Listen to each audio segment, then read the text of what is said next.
Boa tarde, pessoal. Bom, dando continuidade ao evento, a mesa agora vai tratar das ferramentas de interação e de gerenciamento de projetos no contexto educacional. Professor Raimundo Carlos Machado Ferreira Filho, doutor em Informática na Educação pela Universidade Federal do Rio Grande do Sul, e ex-coordenador geral de Tecnologias e Educação da Secretaria de Educação Básica do Ministério da Educação, atualmente professor do Instituto Federal Sul-Rio-Grandense, coordenador do Núcleo de Apoio a Pessoas com Necessidades Específicas do NAPNE, do campus Pelotas dos Condes da Graça, coordenador do Programa de Pós-Graduação em Ciências e Tecnologias na Educação, coordenador do Eixo Educação do Conselho Superior Socioeconômico de Desenvolvimento e Inovação, com sede do município de Pelotas. Comigo? Raimundo, por favor. Obrigado. Saúde da mesa, os colegas de mesa. Agradecer o convite que foi me feito pelo Luiz Ottoni, pela Margarete. E vou tentar me circunscrever, me colocando esse desafio de me encaixar dentro dessa mesa que fala sobre ferramentas de interação e gerenciamento de projetos no contexto educacional. Mas, para isso, eu vou tentar fazer um raciocínio lógico junto com vocês, para as coisas fazerem sentido e se encaixar, talvez, com a fala dos colegas que estão dividindo a mesa comigo. Eu vou iniciar falando sobre tecnologias na educação, e para fazer essa minha trajetória e chegar no ponto onde é o foco da mesa, falar de ferramentas de gestão e da experiência que eu tenho em relação à disciplina que eu ministro. Eu estou há 6 anos em Pelotas. Quando eu cheguei em Pelotas, eu vinha do MEC. Chegando aqui, eu assumi minha posição no campus dos Condes da Graça. Tem alguns colegas que são aqui do campus e alguns outros aqui que eu não tenho a origem, a filiação de vocês. Não sei se vocês conhecem o nosso campus, que fica aqui em Pelotas, junto com o campus Pelotas e a reitoria. Eu vou iniciar rapidamente mostrando para vocês onde fica o nosso campus. Ele está aqui dentro da cidade, junto ao aeroporto internacional, o João Simões Lopes Neto. Ali tem a área do aeroporto, onde tem o campus contíguo. Aí fica mais claro a pista do aeroporto e o espaço onde está o nosso campus. Uma visão em 3D aqui, a gente enxerga a cabeceira da pista e os bairros e o nosso campus ali entre a pista e o bairro. E aqui uma visão de quem está saindo de avião de dentro de Pelotas por aquela pista do nosso aeroporto, enxergando aqui toda a área do nosso campus, que é um campus agrotécnico, tem uma vocação agrotécnica, é um campus que tem quase 100 anos e surgiu de cursos de veterinária e agropecuária. A realidade, desde que eu cheguei aqui em 2012, de 11 para 12, mudou bastante dessa vocação original do campus. Hoje nós temos cursos de moda, técnico e tecnólogo em vestuário, licenciaturas, temos uma especialização em ciências e tecnologias da educação, um mestrado, que compõe um programa de pós-graduação. E foi nesse ambiente que eu caí. Vindo de um ambiente muito urbano, achava que eu não ia me encaixar dentro desse ambiente bucólico, campestre, e hoje eu não troco por nada. Eu faço absolutamente tudo que eu fazia em pesquisa antes de vir para cá, em atividade profissional, continuo fazendo as mesmas coisas, com as minhas mesmas redes, num ambiente muito legal, onde eu posso me sentar tranquilamente embaixo de uma árvore ali para dar uma aliviada na cabeça tomando um chimarrão. Então, assim, é um ambiente muito privilegiado. Agradeço a oportunidade de terem me colocado, sei lá, as portas que abrem e fecham na vida, me colocaram nesse ambiente aí. Quando eu cheguei, eu assumi uma disciplina de tecnologias na educação, na especialização e na licenciatura. Quando eu comecei a dar disciplina, existia uma ementa e ela era muito mais parecida com informática para educadores do que com tecnologias na educação. E aos poucos eu fui amadurecendo como professor dessa disciplina e alterando a disciplina com o entendimento que eu tenho hoje, que eu tinha já à época, de tecnologias na educação. Então, o que eu vou falar para vocês, parece que não tem sentido aqui eu estar trazendo aqui uma linha do tempo da história da civilização do homem, mas é seguindo um raciocínio que já talvez faça sentido para vocês. O que fica nesse slide aqui marcado são os lapsos de tempo muito grandes, né? Os ancestrais da nossa espécie humana, os primatas, eles surgiram na Terra 6 milhões de anos atrás. Parece que não tem sentido, mas aguardem um pouquinho que talvez comece a fazer lógica, a ter uma lógica para vocês, para chegar em tecnologias na educação. 6 milhões de anos atrás é um tempo absurdamente grande, eu não tenho como mensurar, não é palpável para o nosso período de existência na Terra, que hoje um brasileiro tem uma expectativa de algo em torno de 80 anos de idade, não é?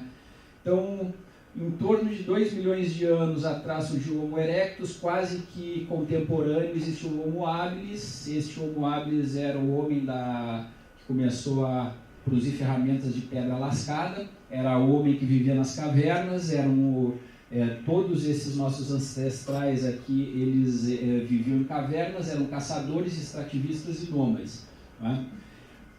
Guardem duas informações desse slide. Aqui, em torno de 500 mil anos atrás, o homem dominou o fogo, mas mais importante aqui nesse caso é que há 300 mil anos atrás, supostamente por estudos antropológicos, o homem adotava estratégias de caça.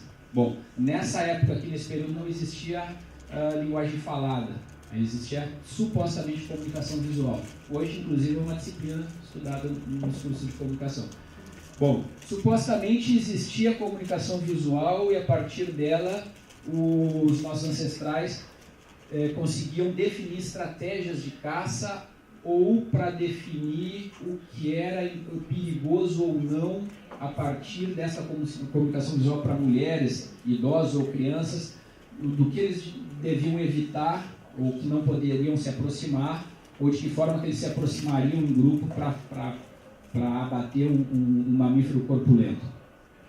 Bom, 150 anos atrás, então, surge a nossa espécie humana. Então, vejam que nesse slide aqui eu pulo 6 milhões de anos para 150 mil anos e avanço no tempo para dois fatos muito importantes, duas grandes revoluções da humanidade. O que eu quero frisar para vocês é que os intervalos de tempo em qualquer evento na humanidade, no nosso desenvolvimento como civilização, cada vez eles ficam mais curtos, ocorrem em espaço de tempo cada vez menores. Nós temos uma primeira grande revolução da humanidade, 10 mil anos atrás, que é a Revolução Neolítica ou Agrária, onde o homem passa a ser sedentário, ele deixa de viver nas cavernas, ele deixa de ser extrativista, ele começa a cultivar, ele se estabelece em um local, ele começa a ter problemas de moradia, ele tem que construir a sua moradia. O que tem a ver uma coisa com a outra em relação ao que eu vim falar aqui? Tecnologias. Ele começa a ter problemas, ele tem que produzir tecnologias para resolver os seus problemas. Primeira grande revolução da humanidade foi uma grande transformadora em tecnologias produzidas pelo homem. Os problemas demandaram novas soluções e as soluções inerentemente demandavam tecnologias. Segunda grande revolução da humanidade, a revolução industrial. O homem começa a dominar a produção de ferro, começa a produzir motores, vem o motor a vapor. Nesta época aqui tem grandes transformações tecnológicas também. Então surgem novos produtos químicos, novos processos de produção de ferro. Os processos que eram manufaturados começam a ser produzidos em escala industrial, guardadas as devidas proporções para a época. Então aqui eu começo a chegar perto do tema que eu vim conversar com vocês.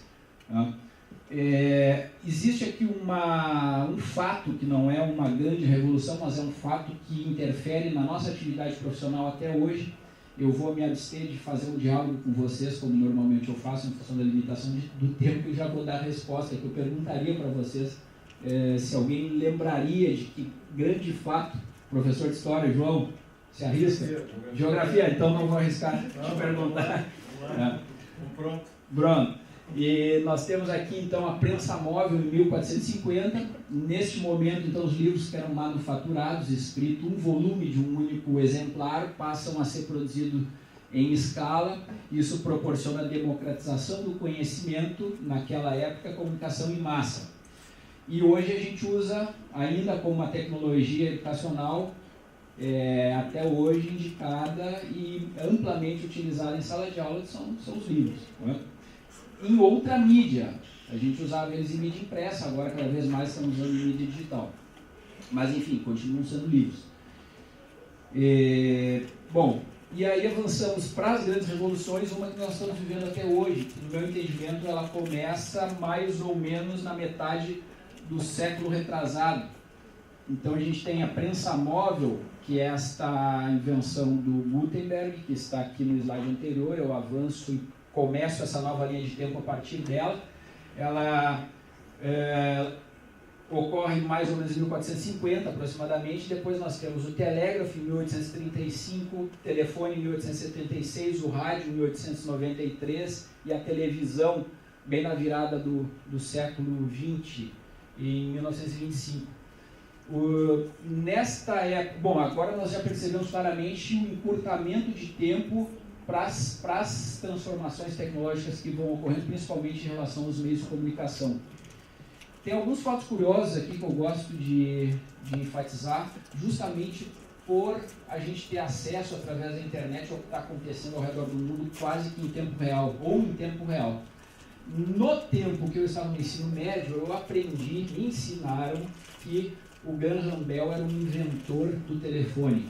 Hoje se sabe que não era bem assim. Ao mesmo tempo, a Alicia Gray e o Antonio Meucci na Itália fizeram quase a mesma coisa ao mesmo tempo, só que os caras lá nos Estados Unidos puxaram a brasa para o assado deles, na Inglaterra, e acabaram levando o status de inventores do telefone a partir do Graham Bell, em torno de 1876. A mesma coisa acontece com o rádio, que também na minha época de ensino médio eu tinha aprendido, me ensinaram que tinha sido Tesla o inventor do rádio, e hoje se sabe que não é bem assim. A mesma coisa que aconteceu com o telefone.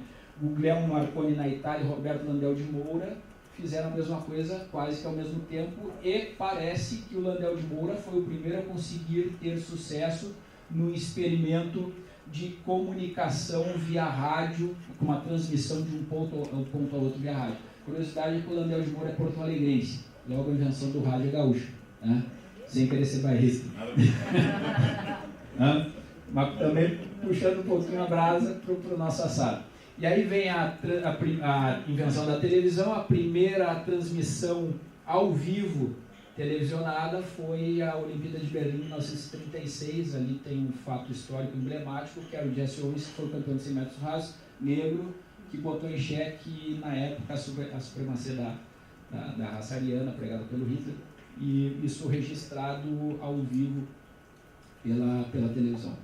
Avançamos na revolução dos meios de comunicação, cada vez os intervalos de tempo vão ficando menores. Nós temos o primeiro computador aqui, criado em torno de 1945. Quem viu o Jogo de Imitação, que conta a história do Alan Turing, que concorreu ao Oscar há 2 anos atrás, vai saber mais ou menos do que aconteceu nesse período aqui. Os computadores eram mecânicos, não é? Mas já eram computadores. Em 1970 surge a internet, com uma rede de computadores interligados, que era de uso militar, depois passa a ser de uso acadêmico, depois entra para uso civil. E em 1990 a web. Não confundam uma coisa com a outra, que é comum acontecer. A internet é a rede de computadores, a web é a interface gráfica que dá acesso aos serviços que estão na rede de computadores.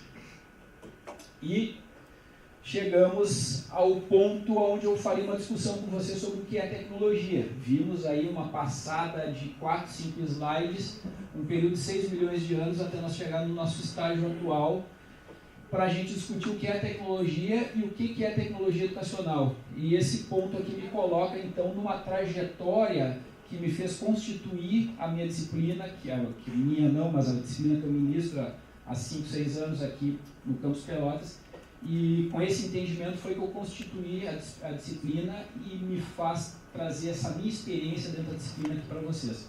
Bom, se vocês forem no dicionário, vocês vão ver que a tecnologia é tudo. É qualquer método, processo, aparato, instrumento, ferramenta relacionado a um domínio do conhecimento. Logo, tecnologia educacional é exatamente isso, circunscrito ao domínio do conhecimento da educação.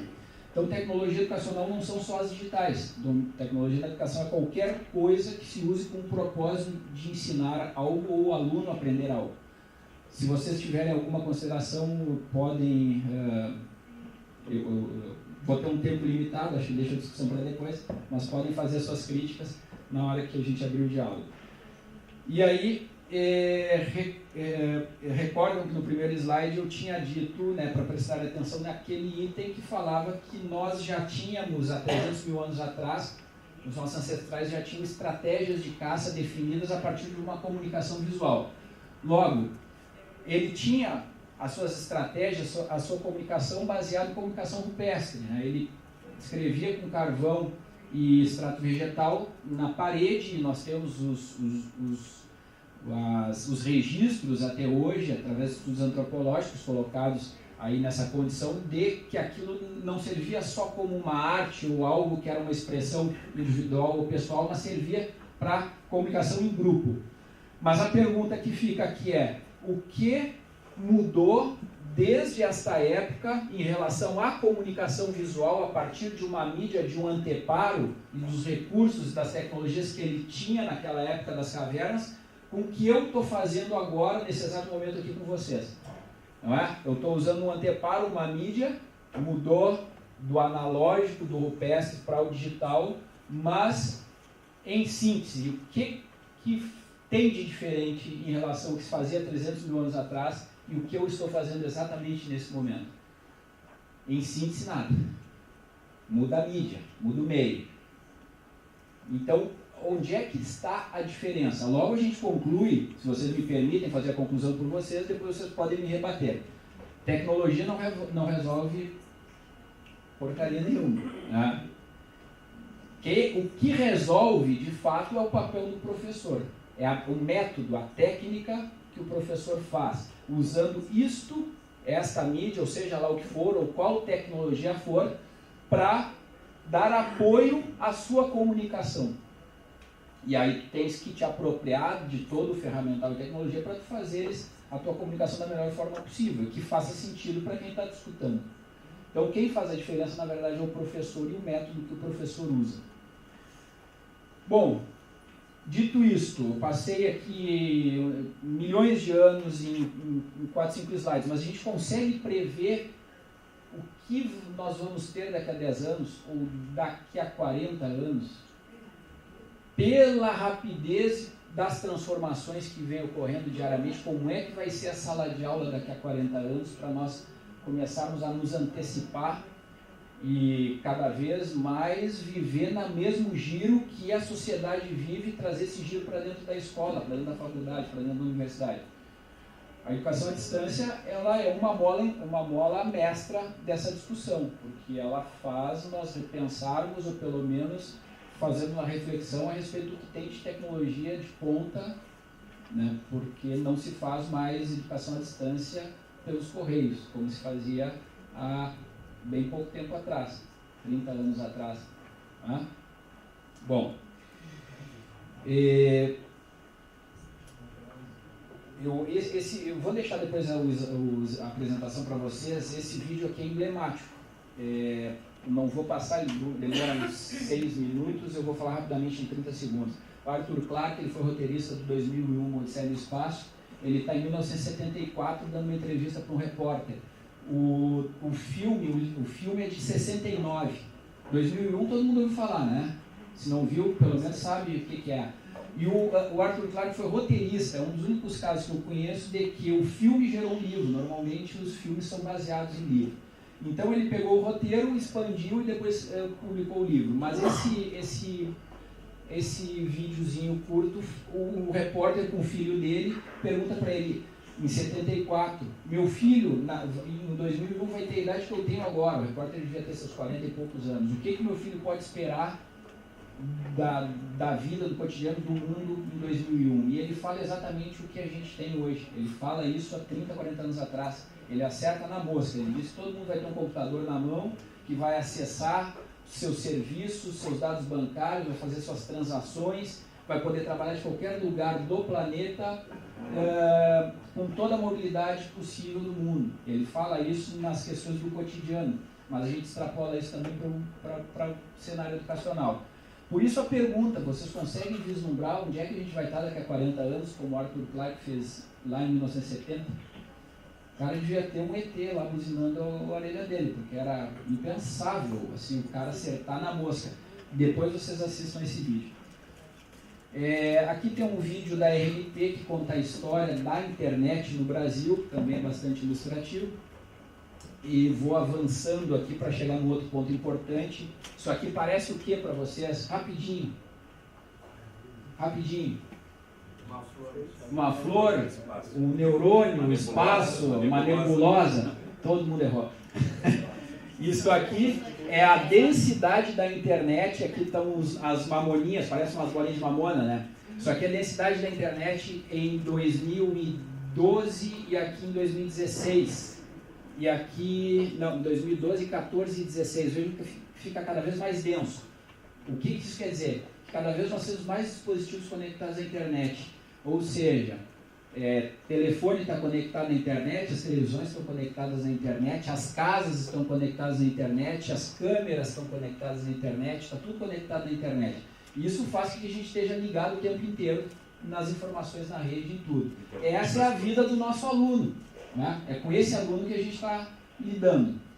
E aí, esse dado é importante. Em 2013, nós tínhamos 180 milhões de brasileiros e 56 milhões de aparelhos telefônicos, sendo que em 2004, 180 milhões de brasileiros, 56 milhões de aparelhos telefônicos, sendo que não era smartphone naquela época. Né? Agora nós temos a projeção em 2013, mas já em 2016 nós já passamos de 200 milhões de brasileiros, de habitantes, e nós temos hoje seguramente mais de 130 milhões de aparelhos smartphone. Ou seja, muito em breve, o indicativo é de que quase que a totalidade da população brasileira tenha um smartphone, que esteja conectado à internet ou por um dispositivo móvel. Então não tem como fugir disso, é inevitável, não tem escapatória nós trazermos estes recursos, seja a aula presencial, híbrida, semipresencial ou à distância, nós não considerarmos o uso de dispositivos móveis ou de tecnologias baseadas em nuvem, em rede, e seja lá o que for, o que vier pela frente, que a gente ainda não tem a dimensão do que vai acontecer. E, bom, perfil do profissional, para quem nós estamos entregando a nossa formação, é uma outra discussão importantíssima, porque a gente não tem como prever quais serão as profissões que vão sumir do mapa num curto espaço de tempo e quais as profissões que vão surgir, ou as competências e habilidades que nós temos que entregar. E por aí vem algumas coisas. Quem é que usa inteligência artificial aí no cotidiano?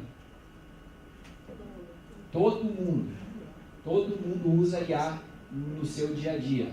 E nós não consideramos isso, não é? Então nós temos aqui, ó, o que envolve educação à distância hoje, uma educação de ponta. Design responsivo, design instrucional educacional com design responsivo, experimentação presencial e remota, poder fazer com que o cara à distância execute experimentos práticos, técnicas de IA e acessibilidade para pessoas com deficiência, outro ponto que eu bato martelo, bato na tecla em função do meu envolvimento com o tema também. Alguns exemplos aqui de serviços que nós usamos no dia a dia, que usam técnicas de inteligência artificial. Não vou entrar nos detalhes, depois a gente pode explorar mais isso. E eu chego no sistema hoje que eu uso para a minha disciplina de tecnologias. Eu uso o Google Classroom, como o colega anterior tinha falado. Eu uso desde 2013, desde 2014 eu uso o Google Classroom antes da liberação para usuários com contas pessoais. Eu tinha conseguido uma parceria junto com o Google e eu tenho um campus virtual institucional aqui dentro. Então, todas as edições da minha disciplina de tecnologias estão aqui dentro. E o que eu faço na minha disciplina? Com essa discussão de analógico e digital, eu tento juntar o presencial, a sala de aula, a experimentação, com o digital. Eu tenho uma única atividade na disciplina, onde eu proponho que eles consigam fazer um experimento que seja simples, analógico, faça relação com o conteúdo de sala de aula, para ensinar um conceito específico para um público específico. Então, vamos ensinar física, primeiro ano do ensino médio, para alunos de tal idade, um conteúdo bem específico, conceito qualquer de física mecânica. E eles têm que fazer um experimento para tornar aquele conceito abstrato concreto, para o aluno, o colega dele, poder ter o experimento, a experiência de viver aquilo concretamente. Então, ele faz o experimento. Ao mesmo tempo que ele está fazendo o experimento, ele tem que documentar fotos e vídeo, tudo que ele está fazendo. O próximo passo é fazer um vídeo educacional com o material que ele gerou de acervo a partir do experimento analógico que ele fez. O vídeo educacional tem que ter 3 a 5 minutos, tem que ser autossuficiente para a pessoa que vai assistir compreender o conceito que está sendo visualizado, e ele tem que permitir uma engenharia reversa, que o professor que pegue aquele vídeo consiga reproduzir em sala de aula o experimento que ele está mostrando, usando como base para mostrar um conceito, que é muito diferente de tu fazer um experimento e dar uma aula presencial. Então ele tem que fazer um vídeo que seja autossuficiente para dar conta desses 2 requisitos. Fez o vídeo educacional, finalizou, ele vai ter que aprender na prática como é que se faz a edição, metendo a mão na massa, e aí finalizou, ele bota na nuvem. E aí eu tenho um playlist com todos os vídeos desde 2013, de todos os níveis que eu ministro, licenciatura, especialização e mestrado, com essa lista de todas as experiências dos alunos que estão sendo produzidas por eles mesmos ao longo desse tempo todo. Nesse meio tempo eu criei um grupo no Facebook, que foi em 2012. Hoje pela manhã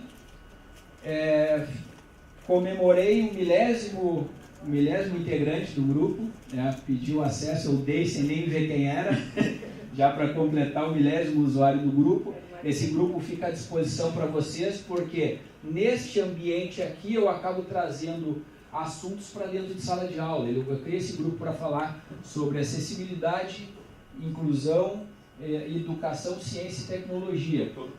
Eu sei, Luiz Antônio é um dos primeiros, desde sempre lá. E outros colegas aqui também fazem parte do grupo.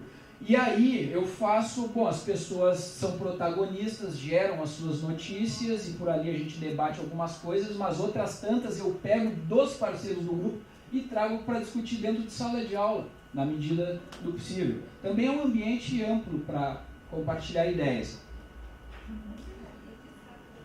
Um outro ponto aí que entrou, eu não sou professor de educação à distância, não tenho envolvimento, nem ministro de disciplinas e não atuo diretamente na UAB nem na Rede ETEC. Diretamente e indiretamente eu coordeno um projeto nacional, que é um repositório para... Eu chamava de objetos educacionais, agora me convenceram a chamar de conteúdo didático digital. A gente vai se adaptando, né, às convenções. Neste repositório, então, aqui tem cadastrado produtos da Rede ETEC, de cursos técnicos profissionalizantes, de um catálogo, queremos chegar ao catálogo completo de mais de 700 cursos no Brasil. Ele é encomendado pela CETEC e está com lançamento oficial agora na Rede ETEC, que completa 10 anos, a Rede ETEC completa 10 anos. Talvez o repositório seja lançado oficialmente, por enquanto ele é um produto não oficial. Tomara que em breve realmente aconteça na Rede ETEC o lançamento dele, passa a ser um produto do MEC CETEC. Sim, pois não. Nas terça-feira, quem estava do ETEC Idiomas, né, todo o material do ETEC Idiomas já está no ProEdu, já está cadastrado ali dentro do repositório. Aqui eu acho que não aparece o link, aparece ali em cima, ele está um link provisório, esse endereço ele vai migrar para a RNP, muito provavelmente aconteça até o final do ano, vira um serviço nacional e aí sim a CETEC assume integralmente o produto. Esse aqui é o site do nosso programa de pós-graduação, a gente tem o mestrado e especialização. Os produtos do nosso mestrado, que é na área de ensino, que tem produtos educacionais gerados como apêndice das dissertações, são produtos educacionais, estão indo para dentro do repositório, acaba que existe uma convergência toda das minhas ações, como uma das bases do trabalho que eu faço, que é atuação na docência, pesquisa, extensão e tecnologias na educação. Era isso, pessoal. Obrigado. Espero não ter me excedido e fico à disposição. Obrigado.